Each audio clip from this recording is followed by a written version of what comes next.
Subscribe कीजिए बादशाह entertainment channel को और दबाइए घंटी को ताकि कोई भी नोटिफिकेशन सबसे पहले आप तक पहुंचे।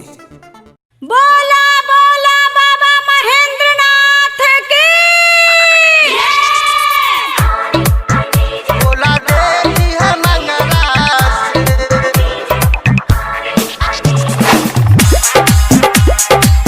तेरा झकड़िया देवघर ले चला राजकुमार बोला देवी है मंगलास बोला देवी है मंगलास तेरा झकड़िया देवघर ले चला आ बोला देवी है मंगलास तेरा झकड़िया देवघर ले चला आ बोला देवी है मंगलास कांवर धरब हो लेके चलब हो कांवर धरब हो लेके चलब हो फूल ले लेब कमला के तेरा झकड़िया देवघर ले चला भोला देवी है मंगलास तेरा झकड़िया देवघर ले चला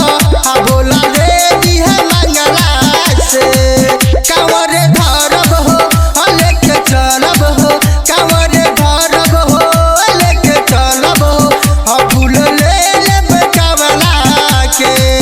तेरा झकड़िया देवघर ले चला भोला देवी है मंगलास भोला देवी है मंगलास राजकुमार तेरा झकड़िया देवघर ले चला भोला भगवती पोखर गिरावा भगवती पोखर गिरावा भगवती पोखर गिरावा भगवती चला भरब लेके चलब भोला नगरी हो चला भरब लेके चलब भोला नगरी हो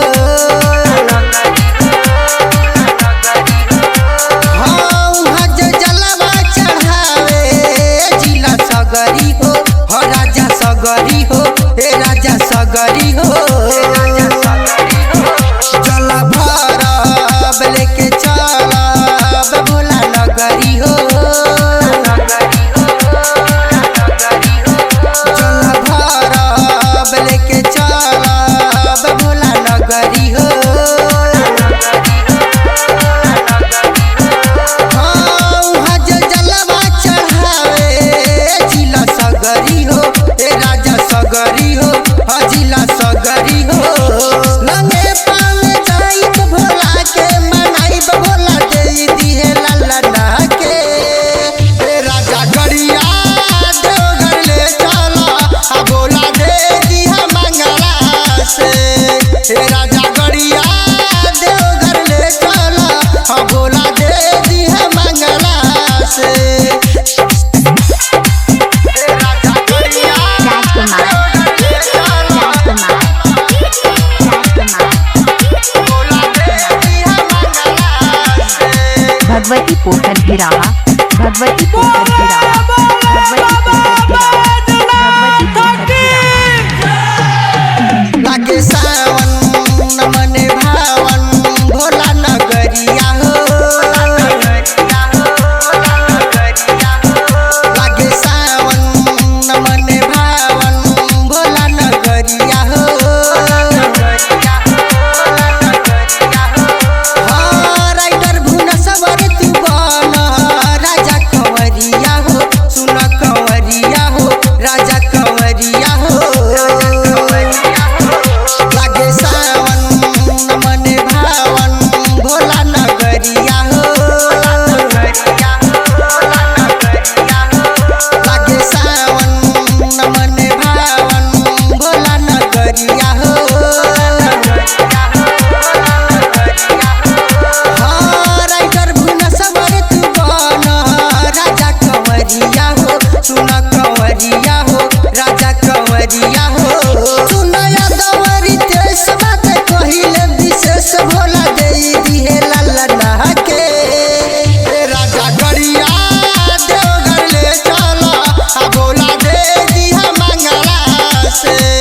हे